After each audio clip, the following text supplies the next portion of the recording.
Hello, and welcome to the beautiful Massachusetts shoreline.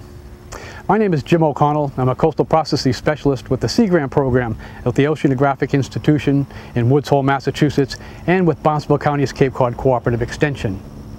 We're standing atop Knobska Point in Woods Hole, Massachusetts. It's an ice contact deposit, part of the Buzzards Bay moraine. Across Vineyard Sound is the island of Nantucket, and over to the southwest is the continuation of the Buzzards Bay moraine deposit, the island chain, the Elizabeth Islands.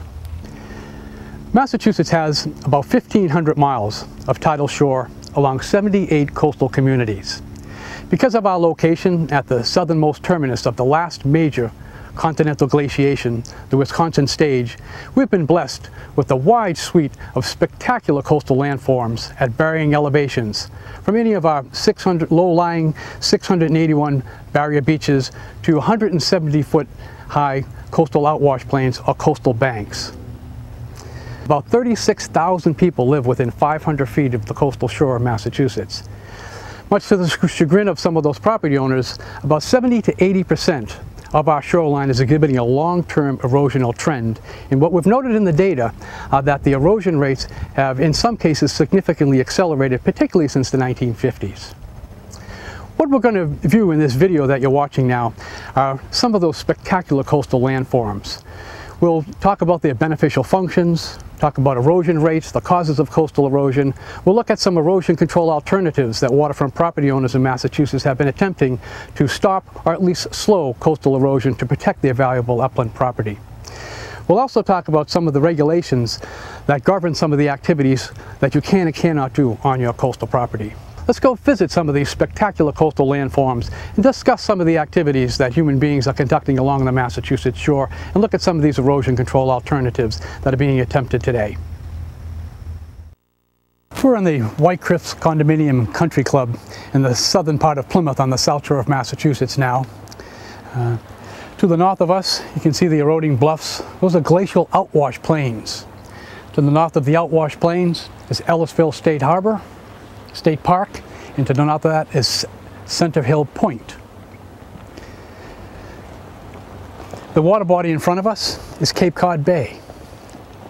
To the south, you can see the jetties to the Cape Cod Canal, and just southeast of the Cape Cod Canal is the northern part of Cape Cod itself.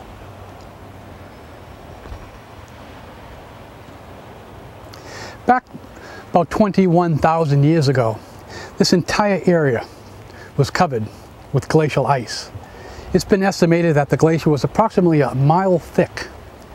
21,000 years ago, the glacier reached its southern extent, and that was the island of Martha's Vineyard and the island of Nantucket.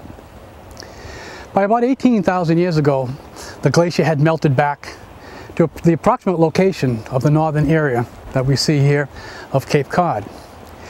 By about 15,000 years ago, this area that we see in front of us was free of ice. As the glacier melted back, the water in the ice started to fill this basin. There was a moraine deposit that was established along the northern part of Cape Cod, and that's where Route 6 was built on top of that moraine deposit. As the glacier continued to melt back, the enormous volumes of water that were melting out of that glacier were captured, actually dammed up by the Cape Cod Bay moraine deposit. So this water body that we see in front of us, that is now a marine water body called Cape Cod Bay, was once Glacial Lake Cape Cod, because it was trapped by that damming effect of the Cape Cod Bay moraine. The water of the Cape Cod Bay Glacial Lake was approximately 65 feet higher than we presently see the level of Cape Cod Bay itself. These glacial outwash plains that we see to the north, which we'll be visiting shortly, sometimes you can see deltaic deposits, and that's an indication that those glacial outwash plains were laid down by the Buzzards Bay ice lobe. Remember, we had three major ice lobes: the South Channel lobe, the Cape Cod Bay ice lobe, which occupied this area here, and the Buzzards Bay ice lobe. And as it melted, the cascading sands that were washed out, basically washed out of the marine deposit as the glacier was melted created these beautiful 140 to 155 foot coastal bluffs, what we call coastal banks in the Wetlands Protection Regulations. We're going to go up and take a look at these glacial outwash deposits, talk a little bit about their depositional history and how to identify a glacial outwash deposit, and also talk about some erosion control alternatives that some of the homeowners are attempting at the base of these outwash plains, or coastal banks as we call them in the Coastal Wetlands Protection Regulations. We're on the beach now at the toe of these 140-foot high glacial outwash plains. These cliff deposits were deposited by the Buzzards Bay ice lobe in a series of braided streams. Because they were deposited directly by glacial action, they're called coastal banks in the State Wetlands Protection Regulations.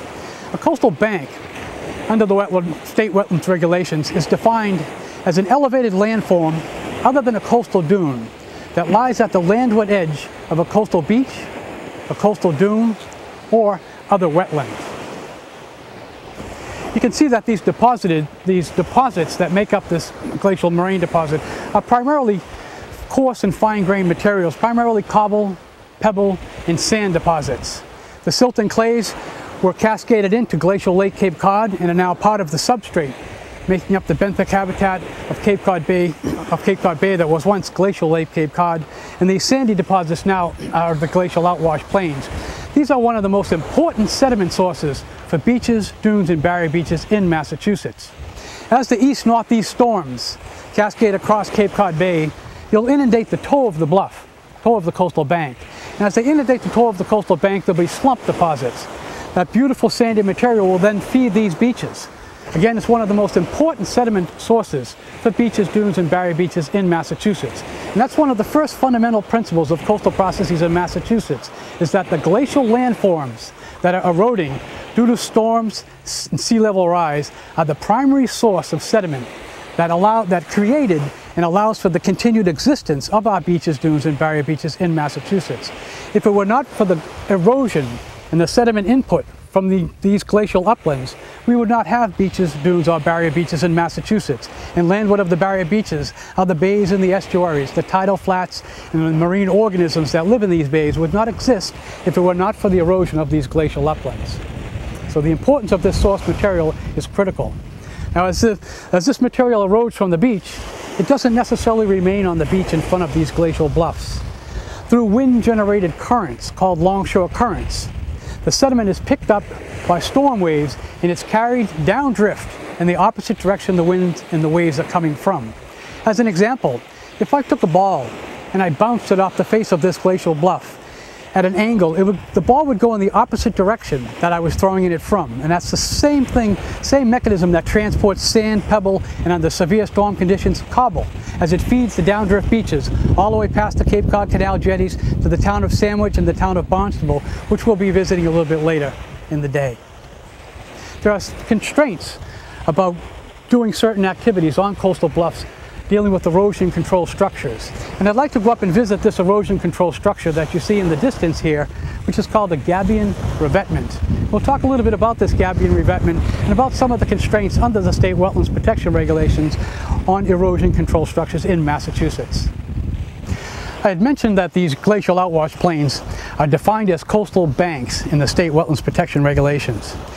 A very important consideration in constructing erosion control structures on coastal banks in Massachusetts is what's known as the grandfathering clause. Because of the importance of the sediment that erodes from these coastal bluffs to this beach, as well as all beaches downdrift of this particular deposit all the way 15 miles down to Barnstable and Cape Cod, because of the importance of that material in feeding our beaches and maintaining the health and integrity of the beaches, there's a clause in the regulations that states that you cannot build a coastal engineering structure on the toe of a coastal bank to protect a building that was built after August 10th of 1978. That was the promulgation date of the State Coastal Wetlands Protection Regulations. And the reason for that clause, that prohibition on coastal engineering structures to prevent erosion of these coastal bluffs, is because the scientists wrote a report for the legislature back in the mid-1970s describing the importance of the sand eroding from these coastal bluffs.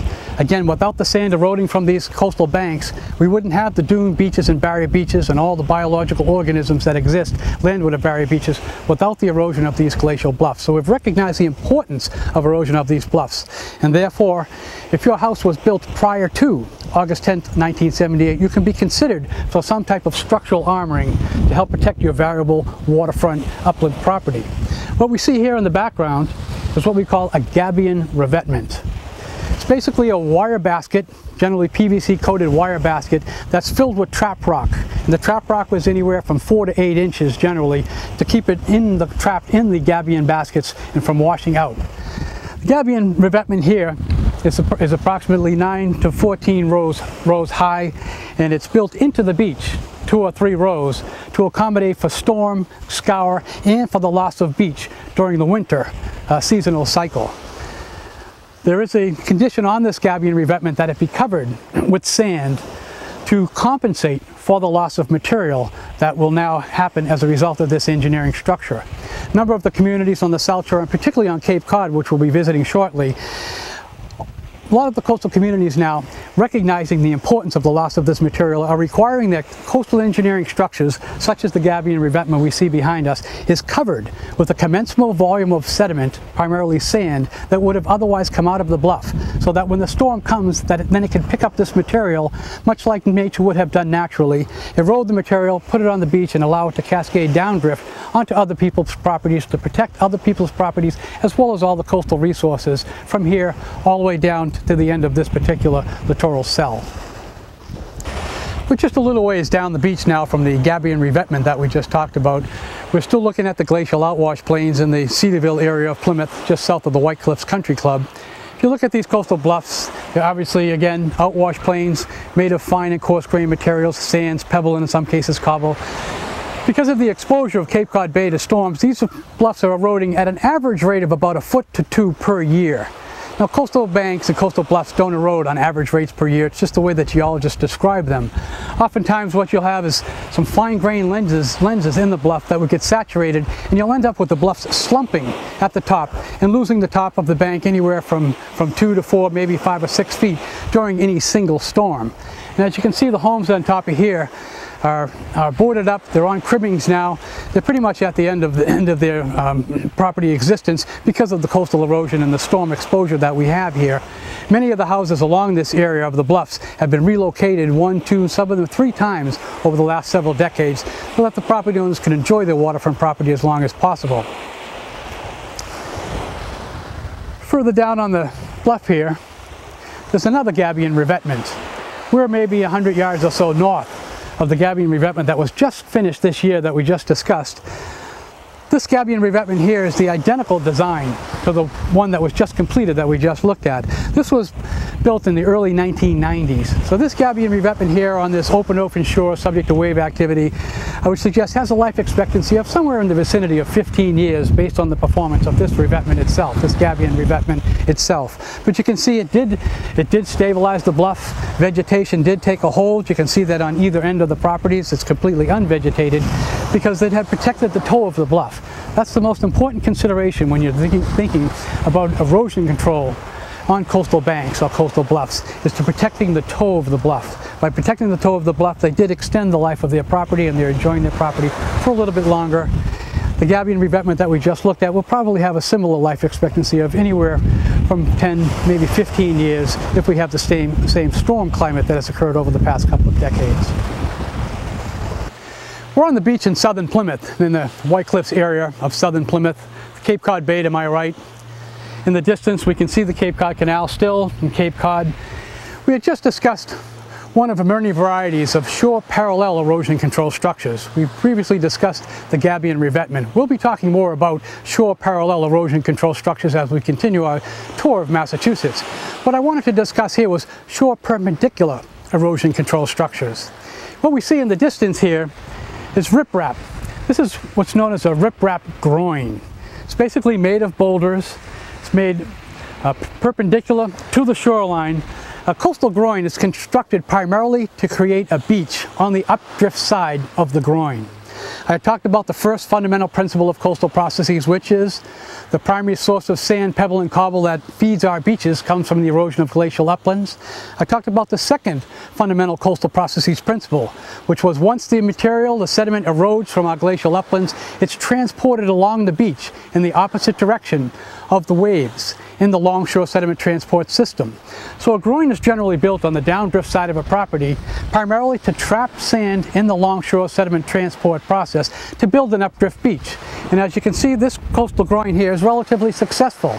There's a much higher elevation of the beach on the updrift side, on the side we're on, as opposed to the downdrift side of the groin, which is just south of that groin. You can see the individuals on the south side of the groin. You can notice that the elevation is much lower. And that's because the sand that's eroding from the updrift bluffs is being transported along the beach by longshore currents and being trapped by this riprap groin, creating a beautiful wide sandy beach on the updrift side. The adverse impact of a coastal groin, of course, is that it prevents sand from going on the downdrift side of the beach. So oftentimes, groins are still allowed under state wetlands protection regulations. They are discouraged in most cases because of the adverse impact on the downdrift side, but the requirement, if you are permitted to build a groin, is that you keep the updrift fillet, the updrift section of the groin, filled to entrapment capacity. In other words, you have to fill the entire compartment up here with beach-compatible sand to allow that sand to continue moving in the longshore sediment transport system to the downdrift beach. It's required to be kept to entrapment capacity at all times.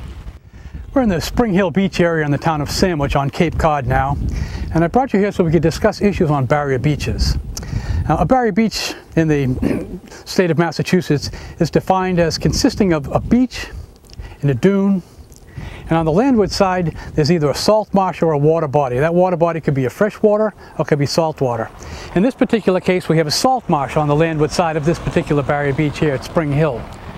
You can see there's an unimproved road here made of hard compact material, and this road is inundated during moon tides in some areas and almost completely inundated during storms. This is a relatively hazard prone area. It consists of really of one large dune, and it is a velocity zone, again defined as a coastal floodplain that can support greater than a 3-foot wave under 100-year storm conditions. We're going to go on the front side of the barrier beach and talk about issues relating to coastal beach and coastal dune construction, particularly relating to the barrier beaches here in Spring Hill Beach. Well, we just showed you the landward side of Spring Hill Beach in the town of Sandwich. As I had mentioned, it's a barrier beach consisting of a beach and a dune with a wetland on the back side of the barrier beach. This demonstrates one of the fundamental principles of coastal processes in Massachusetts, which is longshore sediment transport over littoral drift. Now, I had mentioned the first principle, the primary source of sand, pebble, and cobble that allows for the existence of our beaches, dunes, and barrier beaches comes from the erosion of our glacial uplands, our glacial landforms. If we look in the distance, farther across Cape Cod Bay, we can see the coastal banks that we just came from that are in southern Plymouth. That's the White Cliffs Cedarville area that we just visited. The sediment that's eroding from those coastal banks is actually transported in a south-southeast direction and actually ends up on this beach eventually sometime later. So the second fundamental principle of a longshore sediment transport or littoral drift comes into play here. Much of the sand that we see here has actually originated, some from the nearshore area, but a lot of it from the coastal bluffs, the coastal banks that we see in the distance. So we have a barrier beach here. This is one of 681 barrier beaches we have in Massachusetts. This happens to be one of a densely developed barrier beaches. We also have a series of undeveloped barrier beaches called coastal barrier resource units. We have 96 of those. Those are undeveloped barrier beaches designated by the U.S. Fish and Wildlife, where no federal flood insurance or any type of federal expenditures are allowed unless they're consistent with preserving the natural environment. But here you can see we have a densely developed barrier beach. The barrier beach, as you can see from the aerial photograph, consists really of only one single large dune. Now, under the National Flood Insurance Program definition of a velocity zone in a coastal area since the late 1980s is that a velocity zone reaches landward on a primary funnel dune to the landward toe of the dune. So this area automatically qualifies for a velocity zone under the National Flood Insurance Program, meaning that any structure, new structure or structure that is substantially rebuilt, must be built on open pilings based under the state building code, the National Flood Insurance Program requirements, and under the state wetlands protection regulations. They need to be on open pilings without breakaway walls. The erosion rate along this particular beach here is, if you look at the long-term average over the past 150 years, it's about a ½ foot per year erosion rate. But what we've noted in the data are that, particularly since about the 1950s, which is when we saw a lot of coastal armoring take place to preserve the upland property, we've noticed that the erosion rate has significantly accelerated along this beach and along the stretch further to the east to about between a foot to a foot and a half per year on average. So this area here is susceptible to storm damage, not only short-term storm damage erosion, but long-term chronic erosion at a rate of about a foot and a half per year. The last major storm we had was the October 1991 no-name or Halloween northeaster, as it's being known. And as you can see from the slide that we're inserting here, many of these houses were substantially damaged, many of them were destroyed. If you look at the dune, at this piece of property here with the American flag waving, you can still see the remnants of the October 1991 storm. You can see a dune scarp. Due to the extensive damage that many of these houses sustained during that October 91 storm and the subsequent December 1992 storm, the Army Corps of Engineers, with federal funding, particularly from FEMA, came in and rebuilt one of 5 sacrificial dunes to basically cover up that dune scarp. They put approximately 40,000 cubic yards of sand in front of the dune in order for the homeowners in the town to stand back and take a look at their property and decide what type of mitigative measures that they could conduct to help eliminate or at least reduce subsequent damage from coastal storms in the future. On a coastal dune, under the state wetlands protection regulations, for the most part you can't armor a coastal dune, and that is because although it doesn't explicitly state you cannot armor a coastal dune, the regulation performance standards state that you must allow a dune to erode, again to provide its sediment to the fronting beach and to the adjacent properties to help preserve the environment and prevent or reduce storm damage to adjacent properties. You've got to allow the dune to migrate both landward and laterally under wave and storm conditions. So you really can't structurally armor a coastal dune. So that leaves you with really 2 mitigative alternatives. One is a dune restoration project, meaning bringing in sand from an outside source to recreate the dune scarp, or perhaps a beach nourishment project, which would widen the dune and break up wave energy and help protect the landward properties. We're going to visit a property just shortly down the beach here where a dune restoration project has taken place. So we'll talk about the dune restoration project that occurred in the 1990s by bringing in sand from an off-site source, compatible beach and dune sand, and then planting it with native vegetation. So we'll take a look at a dune restoration project, much like we saw after those major storms in the early 1990s. We're a little bit farther east, still on Spring Hill Beach in the town of Sandwich on Cape Cod. We're on Cape Cod Bay. I brought you to this property because I noticed what looks like a successful dune restoration project. You can see that there's a nice dune slope with native vegetation, American beach grass that was constructed in front of this property to try and help prevent storm damage, basically protecting this valuable waterfront property. You can see the property to the west adjacent to this particular piece of property where dune restoration has not taken place, perhaps yet. You can still see there's a dune scarp there, basically that vertical elevation in front of the dune where sand has not brought in. If we have a storm this winter, we'll more than likely see this property here protected much more so than adjacent properties where they haven't conducted the dune restoration. Dune restoration or beach nourishment are 2 of the primary mitigative alternatives available to waterfront property owners in Massachusetts under the state wetlands protection regulations. As I had mentioned, under the state wetlands protection regulations for coastal dunes, basically coastal engineering structures are prohibited because the performance standards require that you must allow a dune to erode and provide its sand not only to the fronting beach during erosion, but to the downdrift beaches. And if the updrift property owners have not armored their dune, then the entire sand volume will move along the shore, keep the volume of the beach high, and will help dissipate storm wave energy and hopefully preserve or protect some of these waterfront properties. The other alternative is beach nourishment, which we'll talk about a little bit later in our tour. I had the pleasure of meeting George Wall, the waterfront property owner here, several days ago, and we talked about his dune restoration project. Basically what you're required to do in dune restoration is to bring in dune or beach compatible sand, recreate the dune slope, and then plant native vegetation, perhaps American beach grass, maybe some bayberry or Rosa rugosa, basically as a sacrificial sand deposit to be removed during storms, to enter the longshore transport system, but hopefully provide some degree of protection to this landward area. So I've asked homeowner George Wall to join us today to sort of talk about some preservation activities that he has taken on his particular piece of property, elevating the house on open pilings in the dune, and to talk a little bit about the dune restoration project and really his experience living here in Spring Hill Beach.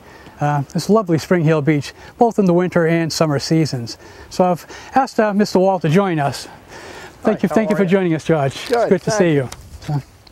I was asked to comment on the condition and the status of our dune here.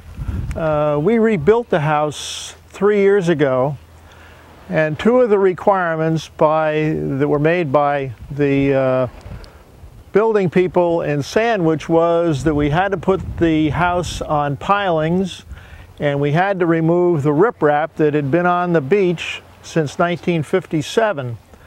We were not very happy about having to remove the riprap because we thought it had helped to maintain our beach and the dune.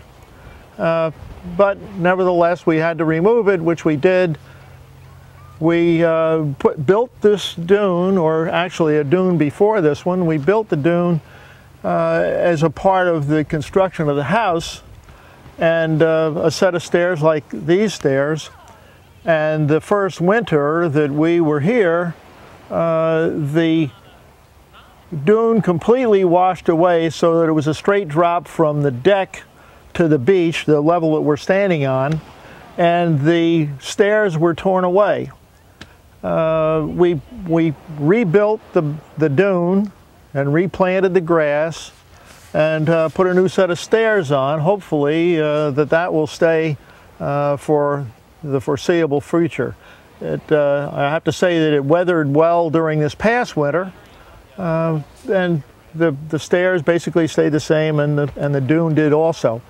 How long Mother Nature's going to be like that, I have no idea, but we're keeping our fingers crossed to avoid having to rebuild the whole thing again. We're looking at these concrete stairs here. They're adjacent to Mr. Wall's property where we just discussed the dune restoration project. These concrete stairs have been here since the 1930s. And you can see that the stairs come down to about the toe of the dune. This is suggesting that this is a very migratory coastal dune, which when a coastal dune erodes, the sand moves along the shore to other people's properties, but following a major storm, the winds will pick up the finer grained sands, the wind-blown sands, and oftentimes will rebuild the fore-dune scarp. If it doesn't rebuild the fore-dune scarp, like after those major storms in the early 1990s, homeowners or the government will come in and rebuild the dune scarp as a sacrificial dune, and then the homeowners will replant it. But the point being that if these stairs have been here since the 1930s, and you can see that they're about at the toe of the dune, that this is a very migratory shoreline. It will erode during storms, but following the storms, and the sand usually sits offshore, the storm bars will generally migrate landward due to a change in the wave shape. Once those sandbars migrate and attach themselves onto the beach, the winds will pick up the smaller grain sands, blow them back up to the dune, and rebuild the fore-dune scarp. Mr. Wall did move his new house back about 10 feet from where the former cottage existed, which does suggest that there is still about a foot per year erosion rate here, but it's a very transient erosion rate, more than likely seasonally dominated rather than long term.